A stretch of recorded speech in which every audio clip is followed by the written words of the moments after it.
Hi and welcome to the Digital Accessibility Podcast with me, your host, Joe James. Throughout this series, I will be interviewing professionals who work within the space to share their expertise, journeys and general thoughts on the key issues facing the industry today. My aim is to provide an in-depth look into the world of digital accessibility and the impact it has on the lives of anyone who interacts with digital technology. Our goal is to bridge the skills gap in the current market and inspire others to join the movement towards a more accessible digital world. So whether you're a seasoned professional or just starting out, I hope that this platform will provide you with valuable insights and practical advice from experts and advocates in this extremely important community. Today, I'm joined by Craig Abbott, previous Head of Accessibility at the Department for Work and Pensions, and now Senior Designer working with Elastic. Elastic help organisations, their employees and customers scale mountains of data with their powerful analytics and visualization tools.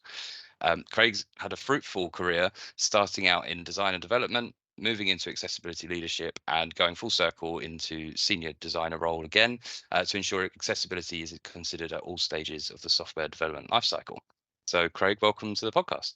Hi, thanks for having me. Really looking forward to it. I think just before we start, I should point out it's hay fever season, so I'm going to be rubbing my eyes a lot, and there's probably going to be a cat will appear at some point. So I'm going to apologize for that off the bat. Just to help with the allergies, that's the thing. I mean, so I've actually got 2 cats as well, and I've always been allergic to cats, but my fiance said she couldn't live in a house without cats, so we compromised and got some cats. But yeah, all good. But yeah, so I guess we'll dive in. I hope the intro was fairly accurate. I know that you've recently moved roles, but I guess first question, what was the motivation for that move? So I left DWP at the end of 2022. I've been Elastic for about 6 months now, which seems like it's flew over really quickly, to be honest. But yeah, 6 months. The intro, fairly accurate. I mean, Elastic are predominantly a search company. They've been known for search for the last sort of 10 years. Elasticsearch is used on all sorts of stuff because it can search massive data sets kind of in real time. But they are working on a security product, so that's what I work on. We're looking at being able to search through massive amounts of data to kind of find cybersecurity threats and that kind of thing. So they've only been in the search sort of arena for the last few years. The product's still quite new, but yeah, that's what I'm working on. I think the main motivator for leaving DWP in my last role as head of accessibility, I think if I'm totally honest, it was just the stress. Like everyone that I know that's working in the accessibility industry is burned out. Mm. I had worked for government for 7 years. I was the head of accessibility for almost 3. Um, and I just got to the point where I felt like it was the right time to move on. I feel like I did a lot of good work there, but it got to the point where I think the organization was starting to impact me more than I felt like I could impact the organization, if that makes sense. Yeah. So yeah, I think it just felt like the right time. It felt like somebody else needed to come in and take over and have a renewed energy because I was just really tired. Yeah. And that's, I mean, yeah, right time to move on, sort of thing. Like you've done some amazing work there. I know you did make a huge impact. I know you have because I've spoken to a lot of people that are aware of the Thanks. work you've done. But yeah, and I know we spoke previously, sort of before the show about who's replaced you, and it's someone that you've worked with, and it's nice to sort of, I guess, you've moved on and opened up that space for someone to come in and Yeah, so Nikki Berry took on the role after I left, and I was really pleased to see Nikki go into that role. She's great. She worked we worked together for about a year before I left. Mhm. So we originally hired her as a senior accessibility specialist, and then when I left, she sort of stepped into my role. But yeah, I was really pleased to see Nikki get that. She's great. I'd probably left a lot sooner if it wasn't for Nikki, to be honest. Oh, well, that's really good, and it's nice to know that it's sort of, it feels like you've not just done all of that work and then just walked away from it. I feel like you're probably you'll know that Nikki will sort of look after what you've sort of put in Yeah, for place. sure. Amazing. So, I mean, 7 years, wow, working within the public sector. I think, yeah, when you're pushing for change and you're really trying to sort of maybe bring people up to date, that's enough to sort of make anyone go a bit mad, I think, because Yeah. it goes so slowly. So how did you manage it? And you mentioned burnout, so you obviously did experience that and that sort of frustration throughout your years there. Yeah, I mean, I think in all honesty, I was just in a perpetual state of burnout. Oh, Um, Over the 3 years that I was in that role, I think there was a definite bell curve of impact, so to speak. Like, there was a lot of impact in a short amount of time. And then I kind of peaked, and I think towards sort of the last year or so, that kind of fell off. The impact definitely slowed down over time. I think a lot of that is probably my own doing. I put myself out there a lot. I'd kind of offered as much support as I could. I was doing talks, workshops. We ran accessibility clinics. Um, I guess I felt the more that I showed that I was approachable, the more stuff that I could help get over the line, the more things would be accessible. But I guess it was probably a bit naive in hindsight, because what actually happened was I just kind of got crushed under the pressure. I mean, at one point, I was one person in an organization of about 100,000 people. Um, and everyone suddenly thought that I had all the answers. So all the quick calls and, can you just quickly have a look at this? And can we just quickly loop you into this thing that we're doing? Like, it all adds up. mm, Um, and I guess I never wanted people to feel like they didn't feel supported. I didn't want people to sort of use it as an excuse and say, well, we reached out to the head of role and we got no response or whatever. So I kind of get pulled into calls and CC'd into hundreds of emails and sent documents and websites to review. And of course, it was always marked as urgent because everyone leaves accessibility at the last minute. So mm. yeah, I was pretty much just on back-to-back calls for my entire working day, and then in the evenings I was having to do all of the actions off the back of those calls, and it got to the point where I was pretty much averaging about 60 or 70 hours a week, which just isn't sustainable for anyone really. So yeah, I guess to answer your question, I'm not sure that I did deal with the frustrations. I think I just kept going until I couldn't anymore. So Mm. yeah, I definitely don't recommend people do it the way that I did it. But I think so. Yeah, I mean, it's amazing.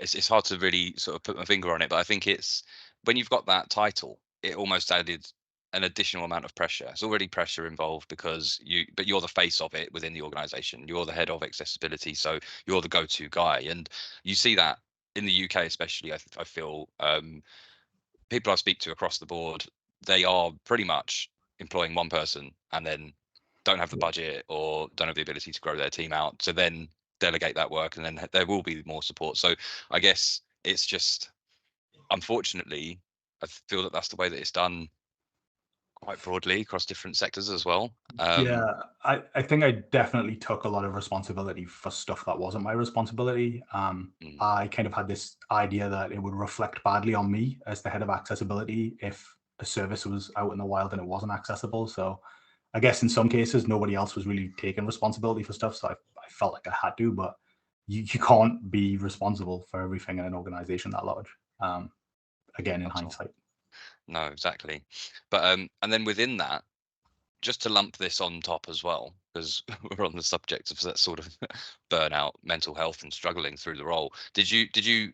We've spoken about imposter syndrome, me personally, on the show before, but also just within the accessibility profession. And did you get a sense of that because you had that head of role?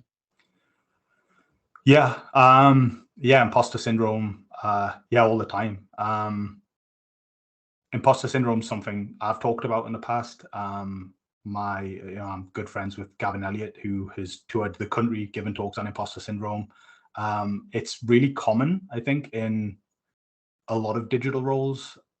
I think in accessibility, it was amplified because it was so new, I think, in the department, and it was something that, I was a designer that sort of looked at accessibility.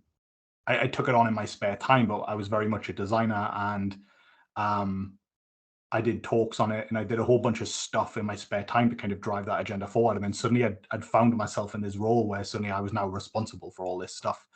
So I did kind of feel out of my depth quite a bit, I think. Um, and I think a lot of the burnout we just spoke of can probably be attributed to that imposter syndrome, the fact that I always took on too much.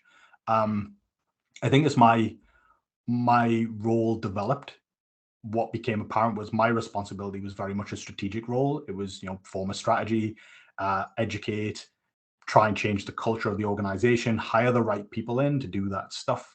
And if I did all of that stuff, then compliance, I guess, should have taken care of itself.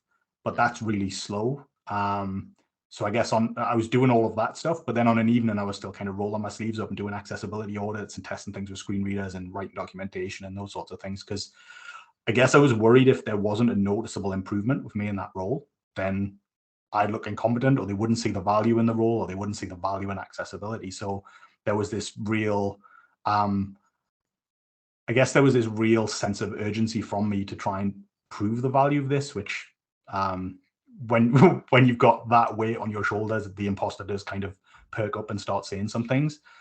I think another thing which is probably worth mentioning is like the Web Content Accessibility Guidelines, or WCAG, or WCAG, or whatever you want to call it.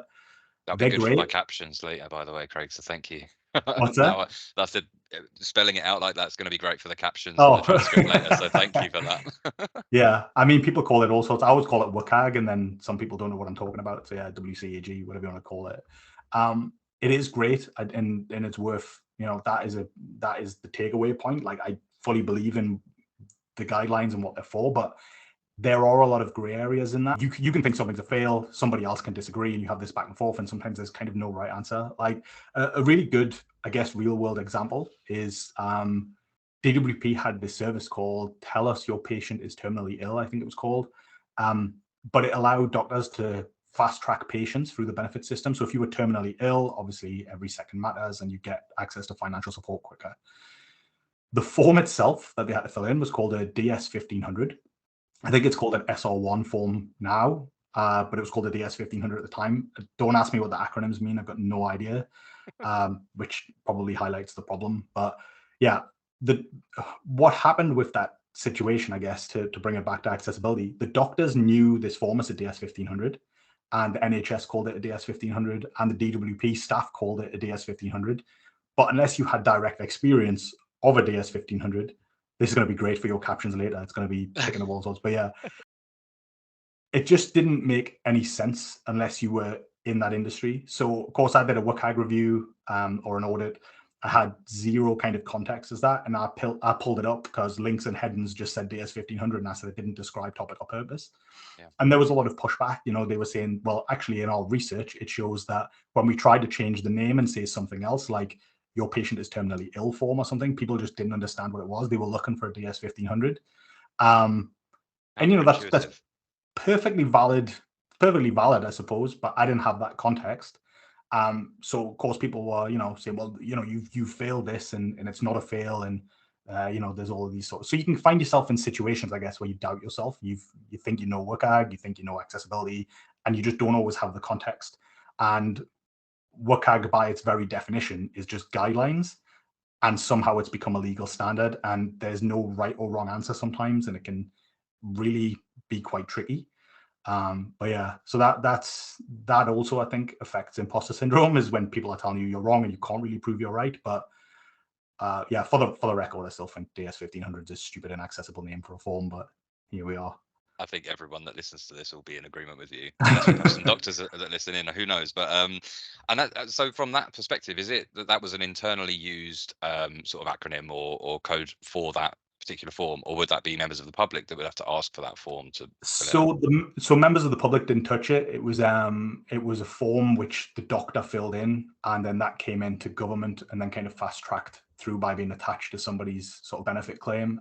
So it was industry language, and thankfully the public didn't have to kind of deal with it. But yeah, it wasn't DWP specific. It kind of was the NHS also kind of used that term. But yeah, I'd like to have seen them try to use different language and phase it out and eventually get the form to be called something which did make sense. But that wasn't really in my remit. That wasn't what I was there to do. And whether it could be done or not, I don't know, because people kind of get set in their ways of what they call things.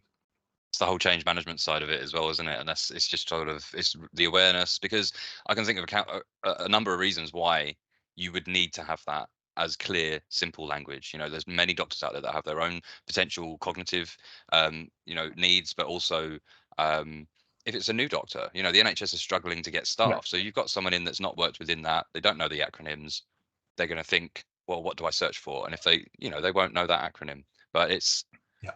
yeah, I mean, I'm in full support of of the change of the name of that silly document. But and it's so important as well. It's just to think that it's for someone that's terminally ill. It's crazy. And unfortunately, I mean, it's not really something that I've spoken about too much, but my fiance was diagnosed with leukemia in November last year, and we've had to go through that whole rigmarole of the insurance documents, but also working through the NHS, who have been fantastic, by the way. So just want to put that out there as well. That we've been really fortunate with our journey through dealing with that. But being someone in that position, you don't want you don't want to hear about things behind the scenes that may impact you Yeah. financially, physically, impacts us on treatment and stuff. So it just shows you just how important. It's not just the audio and visual side of accessibility. There's things such as that, headers, names of documents, and the storage. But yeah, Yeah.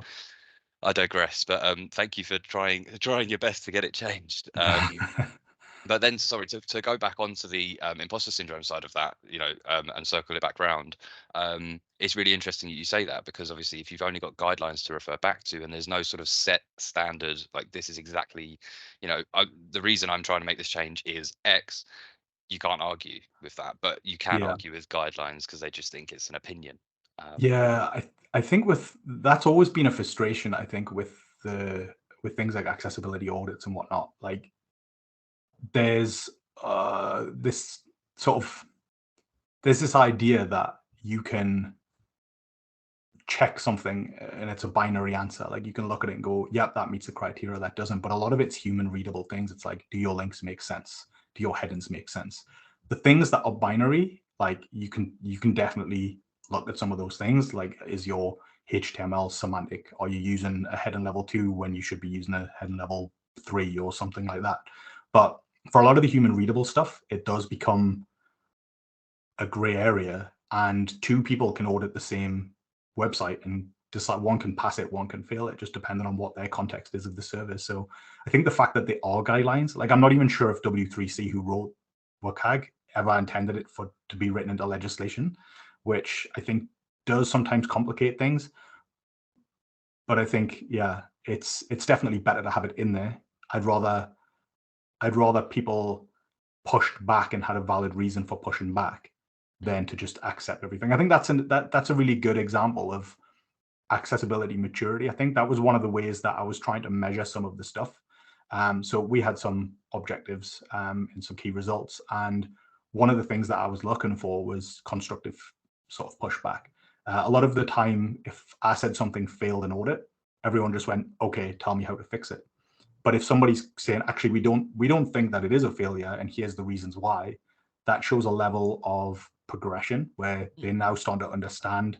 They're now starting to look at the guidelines themselves, and they're starting to assess their service against the guidelines, and they've come to a different conclusion than me because they've perhaps got more context. So it's not always a bad thing, I think, when people push back. But I think in the early days, if somebody pushed back and said, we don't think it's a fail, imposter syndrome or whatnot, I just panic. Yeah, but it's interesting. So last week, actually, I was speaking to Kevin White of the W3C. So we're going to be going, PCR Digital, going to be attending Accessibility Scotland, which is another thing that Oh, awesome. he curates. And well, we're going to be sponsoring it as well, which is another great thing to announce on the podcast. But he was actually saying it's really interesting, mentioning W3C anyway, because obviously he's had a hand in developing and continuously developing those guidelines, because I don't think there's ever going to be a full stop. Like, Mhm. the web's always changing, digital, the types of platforms that we use. But he said the fundamentals of a lot of what he's done as a consultant is actually reteaching people how to use Word, which is like the headings, like you were just mentioning. And it's amazing how, you know, as a recruiter, I'm looking for people with all of these different skills, knowledge of the WCAG guidelines, of different, Section 508, or any, all the other sort of regulations globally, as well as HTML, coding experience, design experience, user-centered or human-centered design. But actually, it's the ability to put yourself in other people's shoes and see things through, or have that empathy, I think, as well. So there's always going to be those blurred lines, but I'm rambling. Yeah. So, but But I guess, as I've mentioned, being a recruiter, and um, I think I probably actually approached you initially to work with you when you were at the DWP, or possibly to poach you for a different role. But something I'd really be interested to understand from your perspective, because obviously you were hiring people to join your team, like you said. Um, has there been like a key skill or something that you would look for within someone's profile, or through the sort of interview process when you're getting to know candidates a bit better? Um, is there I'd love to know if there's a hidden gem. Is there one thing that you're like, yep, that identifies a great candidate? Ah, No pressure. it's a really good question. I think the hesitancy comes from the fact that when you were saying that, my brain went resilience. Mm, And before, I guess that's not something that I've personally looked for in a candidate, but it's something that I hear a lot. They want a resilient person. Um, I'm not going to use that as my answer. I don't want to say that that's something we should be looking for. I mean, right now, you do need to be super resilient to work in accessibility. Like, I was resilient for a while, and then I just got crushed by the machine, so to speak. oh, Um, and I guess I hate that we have to be resilient. Like, why do we live in a world where that's celebrated? Um, your resistance to being crushed day in, day out isn't something that organizations should be looking for in a candidate. Like, we should be looking for how we change the world around us so that people don't need to be resilient in order to do a good job. So that was the word that came to mind, but I don't want to use that as my answer. I think I just kind of sidetracked and went on a bit of a rant there. So it's um, fine. I think, in all honesty, like, passion and enthusiasm is probably the thing that I think makes a great candidate, especially in accessibility, because so few people are enthusiastic about it at all. Accessibility is often just kind of seen as a like a technical requirement or a checkbox exercise. It's like a skill to acquire, like HTML or CSS or whatever. Mm, But when you find somebody who really cares about accessibility and what it represents and the people that are behind it, then I think that's something you need to grab a hold of, because a lot of people can learn the technical skills, but not everybody can learn how to believe in a cause with every fiber of their being, so to speak. And I think that's what's going to change the culture of an organization or society as a whole. It's not being able to recite WCAG 2.1 word for word. It's having that passion and that enthusiasm to keep going at something which is really difficult, but is fundamentally important for a lot of people. and yeah, that's really encouraging to hear you say that, because um, the work that I do, speaking to so many people that have potentially had experience within accessibility in a role that actually utilizes those skills and that knowledge and that passion, or those that haven't had the opportunity yet, but potentially can recite WCAG 2.1, because they're that passionate. They've gone, oh, I want to know it word for word. But you know, it's it's reassuring that I speak to so many people, more so now, like this year onwards, that have got a genuine passion, but they're just looking for a ways in. Um, and I love to see that counterbalance, because it's usually been, we don't know anyone with these experience, these skills or this experience, because they haven't had the opportunity elsewhere, because it isn't funded within an Yeah, organization, the company isn't spending the money on accessibility, because they see it as, oh, it's just a nice to have. But now I'm starting to see an uptick in the people that are interested, have gone out of their way, they're spending their own personal time on learning a bit more about accessibility. I think it's that empathy and that mindset as well, isn't it? I think it's yeah, just, you need to sort of actually care. I was about to swear, but you need to just care about it, and think about other people, rather than, oh, I can develop a platform, I'm going to develop it so that it works for me. But you're yeah. just discounting so many people. So yeah, that's great. I'll keep doing what I'm doing, keep looking for people with passion, and keep the conversation flowing. um, but yeah, so it is such a large topic, and I mentioned earlier, it's not just the sort of audio and visual side of things, and like, can you read this on a web page, or can you enlarge this text? There's so many different areas to cover and consider. So like the compliance, awareness, raising awareness, so like something like this podcast, or the learning and development, putting in e-learning within your company, implementation, development, design. It's just never ending. So that the question, there is one, I promise, is do you feel that working in the accessibility space feels you've got that pressure to where you're like the YMCA, you've got to wear so many different hats and different costumes because it's so complex, um, you know, and dedicated accessibility teams within companies just aren't commonplace in the UK market. There is just like, you've got to wear so many different hats and cover all areas. Yeah, I didn't know where you were going with that question for a second. I was like, Sorry, am I the cowboy? YMCA. Yep. Yeah, I think in short, yes. I think what I have observed is that accessibility is normally it's another hat that somebody else wears a lot of the time. It's a secondary skill attached to other roles. So you might be a front end developer, you might be a QA tester, and you might know a bit about accessibility. So you end up putting the accessibility hat on in your team, and sort of trying to make sure that you do all of this stuff. But it's always a secondary hat. The one that you wear most of the time is your day job, developer hat or QA hat or whatever it might be. And then you kind of have to pick the accessibility stuff up as well because there's so few roles that are accessibility specific. But I think when it comes to accessibility specific roles as well, like accessibility as a specialism is still an emergent practice. People don't realize how hard it is, and they don't know what they need in their organization. They don't know what accessibility as a specialism looks like in their organization because it might be different in different organizations. There's just kind of this blanket approach of we need somebody for accessibility, and they look at everything that entails and they get sign off to hire one person. So they put all of that stuff in the job role. And then even as an accessibility specialist, you're not specializing in one area, you're specializing in accessibility, which is as broad as any other sort of discipline out there. So I guess like not all accessibility specialists are the same. Like some are super technical on the website of things. Some, as you mentioned earlier, spend more time fixing documents and PowerPoint presentations and those sorts of things, completely different skill sets.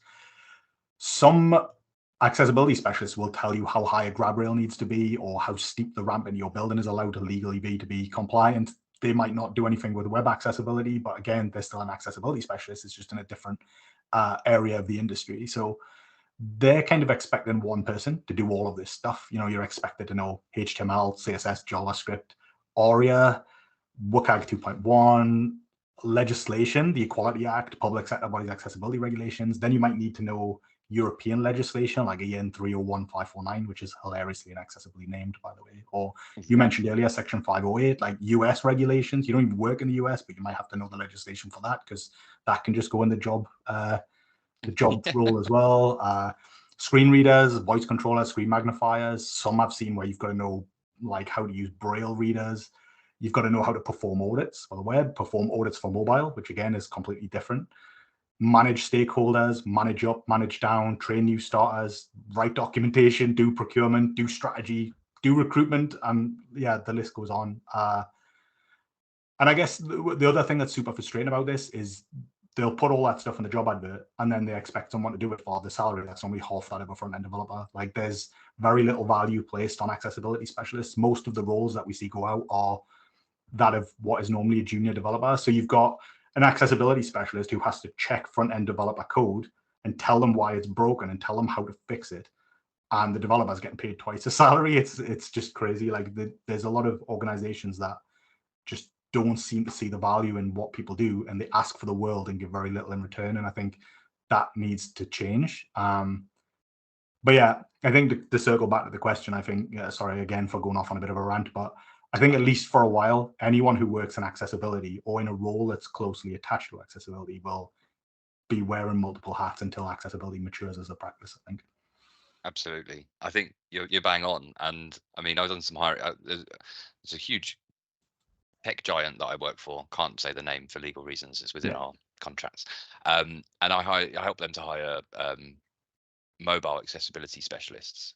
And at times throughout the interview or the pre-screening, when I'm talking to candidates about the role, there are times where people will say, why would I do this? As passionate as I am about accessibility, why would I drop my daily rate or my salary by that much when on paper looks like a glorified QA role when I'm Yeah. used to being hands-on with coding 24/7. And if I'm not, then I'll lose those skills because I've spent 10 years gaining those skills. So it's a constant battle.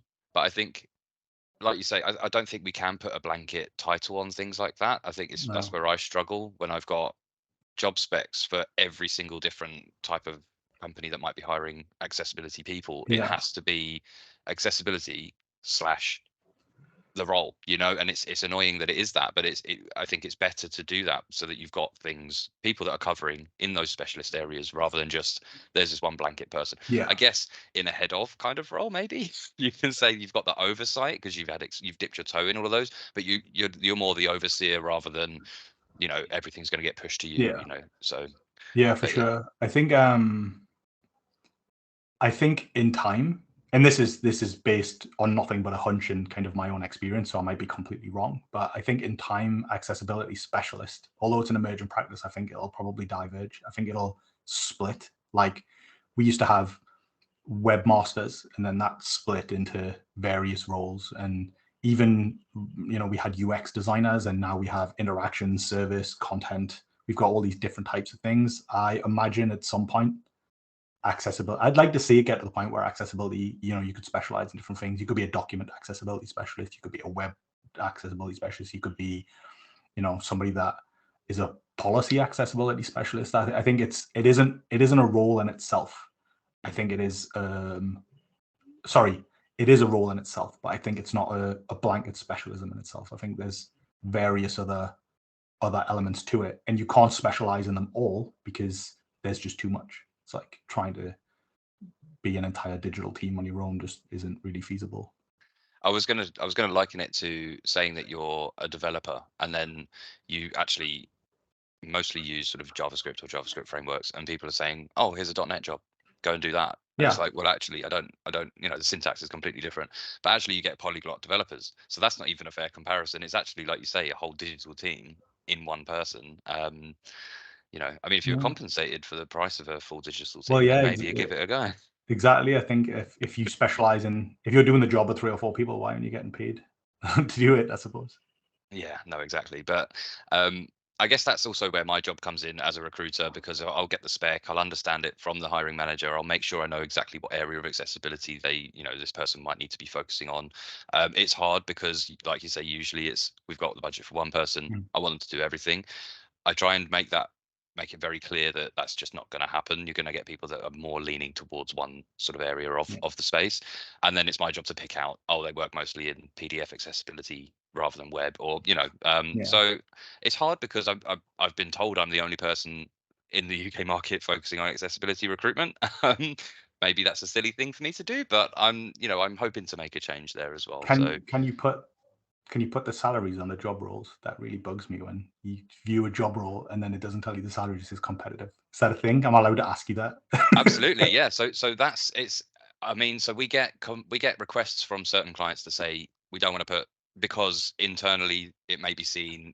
Internally we know that our other developers know they use PCR Digital to hire, and if I'm not mentioning who the client is, they can probably work it out by the layout of the job spec or what they're describing their need, and that's usually to protect and make sure there's not like a precedent set or people are aware of other people's salaries when they join that team. Hmm. So that's the only sort of viable reason I've sort of potentially agreed in the past to not put a salary on. If it's a contract role, it's always the daily rate or a range of daily rates is always there depending on the seniority. um but I'm completely with you. I think it makes the job more accessible because then you're just like, well, I wouldn't apply if I knew it was Yeah, 20 grand less than I'm used to earning. yeah. Well, I So think yeah. I think with accessibility as well, because the job role is so bloated, you're like, this must be like 150 grand a year for what they're asking here, and then you're like, well, should I apply? And then it turns out it's 32. So you wouldn't have bothered applying in the first place, would you? So Exactly. yeah, Yeah, no, completely fair to ask, and I'll make sure that that's what I do in moving forward. So if there's any future clients that are listening to this, then we're going to have to put the salaries on the job specs if you're working with us. There you go, commitment. So in that sort of realm of things, how has your experience been in job hunting and the sort of interview process? Was there anything in particular that you think might help make that process, the interview process, more accessible for those that may have additional needs or any form of sort of disability or anything? Yeah, that's a good question again. Difficult, I think. I think for me personally, I guess for transparency, I mean, I talk about this regular anyway, so it's not probably that big of a secret. But I guess for transparency, like I'm diagnosed with ADHD, and there's also a really good chance that I'm autistic. I'm not kind of pursuing a diagnosis for autism, but it's pretty evident that I have a lot of the traits. So I find interviews a bit of a nightmare on many levels. I think a lot of the interviews that I've done in the past few years have been in government, and there's a very rigid process. There's a very almost a gamification to the way that it's done. Like there's a certain set of behaviors, and the behaviors are all documented in a book somewhere, and there's a certain set of skills, and you're kind of told what behaviors you're going to be mapped against, and then you can try and figure out how to shoehorn all of your examples to fit the behaviors, and the whole thing's a little bit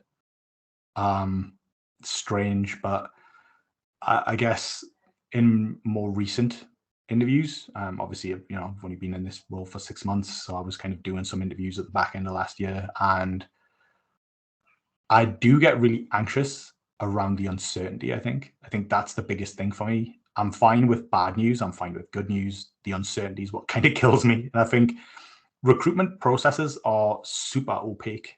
Like job adverts are huge. They're difficult to process. A recruiter always wants to have a chat, but doesn't necessarily set an agenda or tell you what to expect from that chat. Not saying you do that by any. I'm not bashing recruiters, but there's a lot of oh, you just want to have a chat, and I'm like, yeah, well, what about about the job? But what are you going to ask me? So that is, I guess, a bit nerve wracking.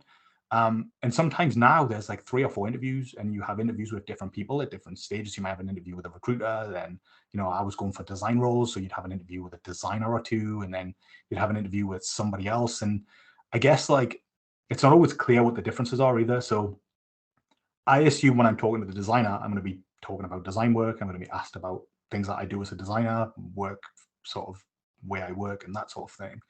But like, what about the other 3 interviews? If I've got to have an interview with somebody from HR or whatever, what are they going to ask me? What do I need to prepare for that? It's not always clear. So one of the things which, so I mentioned Nikki Berry before, when me and Nikki did some recruitment at the back end of 2022, we were doing some recruitment for 2 accessibility specialists. And one of the things which we worked really hard to remove was some of that uncertainty. So one of the things which worked really well was sending the questions out ahead of time. Because it's civil service, we were met with quite a bit of resistance. Like people didn't want to send the questions. Like they were the exact questions we were going to be. It wasn't like, oh, you'll be asked about these things. It was like, we will ask you verbatim these questions. And people in the department seemed convinced that if people had the questions, they'd somehow cheat the interview. Like they'd somehow fabricate entire examples to meet them sort of questions, which in reality wasn't true. But we ended up getting. We ended up doing it in the end, but there was a bit of a compromise where they said, okay, well, you can send them out ahead of time, but they have to be time boxed. So we ended up sending them out an hour before. So every candidate, 1 hour, they were told ahead of time that's when they'd receive the questions, so they knew to look in their inbox an hour before the interview. And we dispatched them questions 1 hour before, which gave them time to, I guess, just to read over the questions and know what to expect. But it wasn't so much time that they could overthink it and prepare really scripted answers. And we did find that people were much more relaxed. There was a noticeable change in the first half of an interview. Normally, the first half's quite difficult, and then people settle into it and they get better towards the end of the interview. We found that people were much more relaxed coming in. They gave a better account of themselves off the bat just because they knew what we were going to. There was no surprises, and I think they had time to kind of work out which examples they were going to use for each question, and it just became a much more rather than putting them on the spot and getting them to pull examples off the top of their head. It was just everything flowed a bit easier, and they were more relaxed and they gave better answers, and it worked a lot better for us. So I think another thing. Sorry, I'll wrap this up in a second, but I think something else has just came to my mind, which is one of the things I don't think that people take into account all of the time is when you're hiring accessibility specialists, often the people that apply for them roles are people that rely on things being accessible. Like in a world where accessibility maturity is low, the experts that are out there are often the people who've had to learn it out of necessity rather than because it's a career that's going to be fruitful, so to speak. So when you are doing interviews and you get people applying for roles, a lot of the people who apply actually rely on that accessible. They rely on things being accessible. So making the interview process as inclusive as possible and making as many adjustments that you can to accommodate those people in their role is in the best interest of everyone. If you've got a rigid interview process, people like me, I guess, who have ADHD or autism or whatever, might not give a good account of themselves because of that uncertainty. And you're going to end up in a situation where you're just hiring people who, again, don't necessarily rely on accessibility to do those accessibility roles.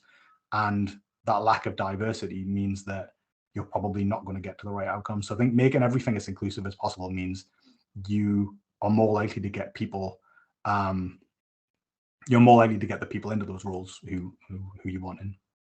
Definitely, and have that experience as well. Like you said, I think including people with lived experience within the accessibility process is a necessity. And then I've had people that have come to me, hiring managers, that have said, "Oh, we might have a need for some UX researchers with lived experience. Can you do that rather than find us the specialists?" And I'm like, "But why aren't your specialists? Why don't some of your specialists or some of your team have that lived experience? Because then it's ingrained in your processing." But yeah, so just a bit of a I just want to make sure that people are aware that I do make sure that if I can get the interview questions, I send them out. I try and I always ask for reasonable accommodations before interviews are even scheduled. If anyone needs any sort of adjustments made, then I'll make sure that's the case. Even when it comes to sort of the podcast. So it's nice that I managed to send you a few questions, outlined what we'd be talking about, and then you come back with your answers. So it wasn't even I mean, I hope it helped you, but it also really helps me to sort of keep that going because this is a new thing still for me, and it's it just helps me to keep that conversation flowing. I know we had a chat for over an hour before, like last year, I think it was, but or it might have been the beginning of this year, losing track of time, because I talk so much, and I, and it was just it flowed. So maybe I should just start calling people and having a chat and recording it. Just Yeah, but set an agenda first. No, just kidding. yeah.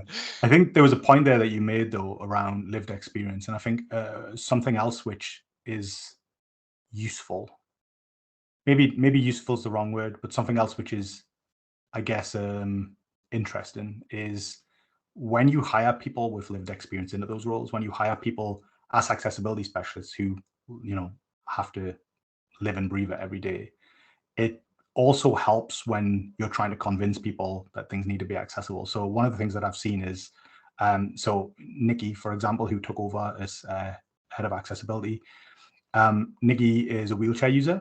And when Nikki sits opposite somebody and argues for accessibility, and they're saying they don't see the point in doing it, they're arguing with somebody who it directly impacts. And that becomes a much more difficult conversation to have than when you're sat there with somebody, like me, who doesn't necessarily look like I have any impairments on the surface. People just go, "Oh, well, we don't have any users like that. We don't see the point in this." And sometimes, when Nikki's sat opposite in the chair, it becomes a much more difficult thing to wriggle out of.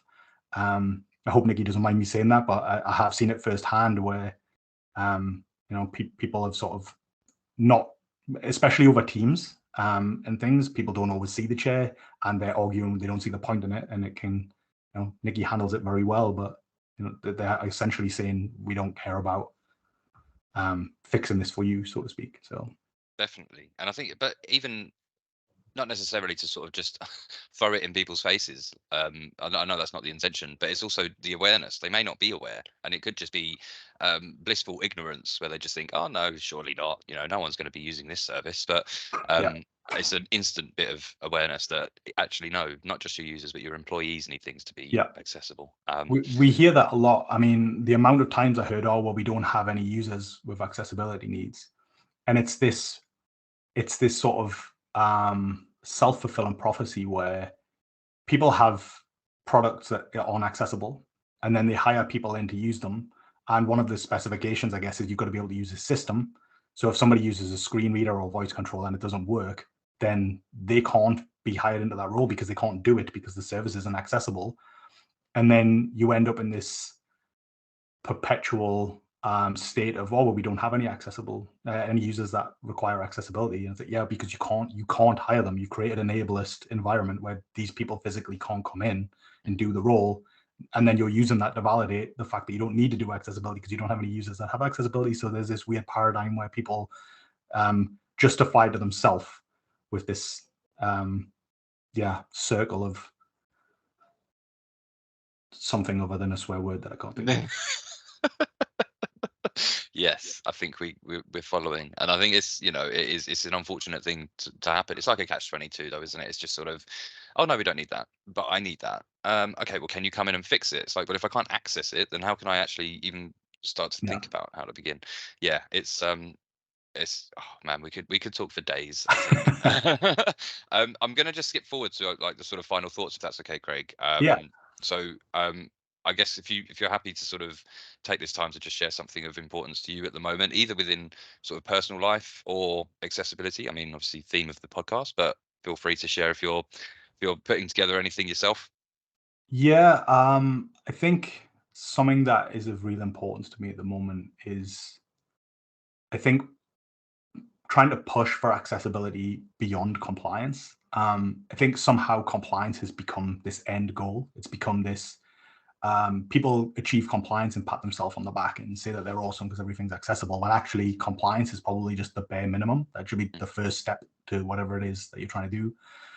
I've seen a lot of compliance sites which just aren't usable. They're full of jargon and animations and parallax effects and bad content and all sorts of things, but they pass an audit because the audit's only looking for AA, and a lot of these things fit into the AAA criteria. So I'm doing a lot of talks at the moment. I say a lot of talks. I've done like 3, I think, but I'd like to do more. I guess now that I'm not working 70-hour weeks, I'd like to do more talks and things. But at the moment, I've been doing some talks on designing for neurodiversity, and I guess that's because people like me get ignored when people just focus on compliance.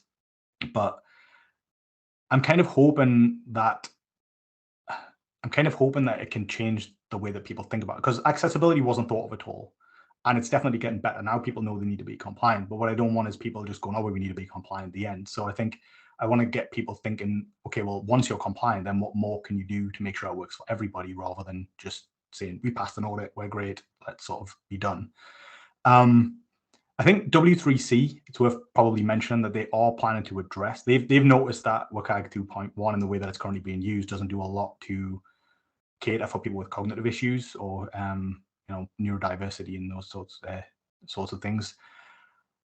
They are looking to address that in WCAG 3.0, but that's probably like a decade away. So in the short term, it's like an interim measure. They're working on this thing called COGA, or the Cognitive Accessibility Guidelines, which is like a set of 8 design principles which help cover off some of the stuff that is being missed by WCAG AA compliance. So I'd like to get more people thinking about that. I think if you go and look up the Cognitive Accessibility Guidelines, read through those, they're just good design. Like, you'll read it and you'll go, yeah, that makes sense. None of this is a surprise, but I think they're good to just remind people of things. So it's get it to be compliant, work with COGA, and I think it'll make things a lot better for a lot of people rather than just passing an audit. I've been planning on writing a book, so maybe now is the time when I'll just dump all of this stuff into there. Well, once I've done the transcript, I'll send it to you, and you might have half a book ready with the amount that we talk. I mean, that's the thing. I just want to flip slightly back as well when you talk, because obviously talking about cognitive accessibility, there are obviously different principles to making sure that you're accessible, not compliant, but accessible. And it's so easy to just sort of think of the standard sort of impairments that people may have, the audio, the visual. And when you've got people with lived experience, I think, from just to sort of not protect, but see it from the employer's point of view as well. If you get people with one form of lived experience, so say someone that's blind that is a web developer, there's perfectly, there's amazing web developers out there that are either have visual impairments or are, registered blind. They've got the lived experience of interacting with web content with that, impairment, but they don't have the cognitive side of things. So it's sort of, I kind of understand why you might not, it won't encompass everything. As much as you can get people with some lived experience in certain areas, it won't cover all areas of impairment as well. But yeah, I would absolutely love to see more on the cognitive side of things. I think there is, like you say, there's more being done. I'm seeing more and more stuff out there. Maybe it's you. Maybe I just keep seeing you post about it, which is always a good thing. Yeah. But cool. So I mean, we've rambled on. It's been an amazing chat, but I just I think to save people getting bored of my voice, not yours because you've got an amazing accent. It's probably mine and my stupid accent, but No, lovely accent. Mine. Well, I mean that's quite rude, isn't it? I'm saying that you've got an accent, but maybe I've got an accent to you. Um, So I'd like to finish each episode with a quote that sort of inspires listeners and just assure them that it's not all doom and gloom. I know we've spoken about imposter syndrome, about burnout, about mm. wearing too many hats, like the one you've got on now. And it's, have you got any quotes that you've come across? Yeah, I'm not sure that it will assure everybody that it's not all doom and gloom. But one of my favorite quotes to inspire people over the years has been, I heard it from Molly Watt originally. Molly was doing a talk at Camp Digital in Manchester several years ago. And she used this quote, which was 1 in 5 people in the UK have a disability. It's the same number of people who have brown eyes. Imagine saying, sorry, you can't use our product because your eyes are the wrong color. Because I think that's essentially what you're saying when you make things inaccessible. The quote was originally about blue eyes, but since that talk, the UK's eye demographic has changed weirdly. So brown eyes is now at 22%, which is roughly 1 in 5. So I've had to modify the original quote, but it still works. So yeah, I think when you say it like that, nobody would turn around and say you're not using our service because your eyes are blue or brown or whatever. But that's essentially what we're doing when we make things not accessible. The be all end all is if you're not making your products accessible to everyone or even attempting to do so, you're discriminating. It is Yep. discrimination. You need to make sure that you're developing and designing with everyone in mind, and not excluding people, Yep. even if they have brown eyes. Yeah, there's no gray areas. You either discriminate or you don't. You either do the work or you don't. Exactly. Perfect. Well, look forward to sort of hopefully continuing the conversation, moving forward, staying in touch with you. Thank you so much for you know spending this last hour with me and chatting about accessibility, and No hopefully it's going worries. to raise some more awareness out there. um, if you've got any links or anything like that, if you've got any social media that you want to share, then we can say it now, but I'll also add links and stuff. Yeah, I'm just Abbott567 on pretty much everything. But Twitter is where I mainly talk about work. If you look up me on Instagram, you'll just find a lot of wildlife photos because I like to go out and take pictures of animals. So yeah, if you look me up on Instagram, there's going to be nothing about accessibility, but there will be a bunch of pictures of animals which are alt text up. So I was just about to ask. yeah, Make sure you've got that alt text. yeah, there's Brilliant. always alt text on them. Amazing. Thank you so much, Craig. And yeah, I look forward to staying in touch moving forward. No worries. Thanks for having me. Cheers, dude. See you later.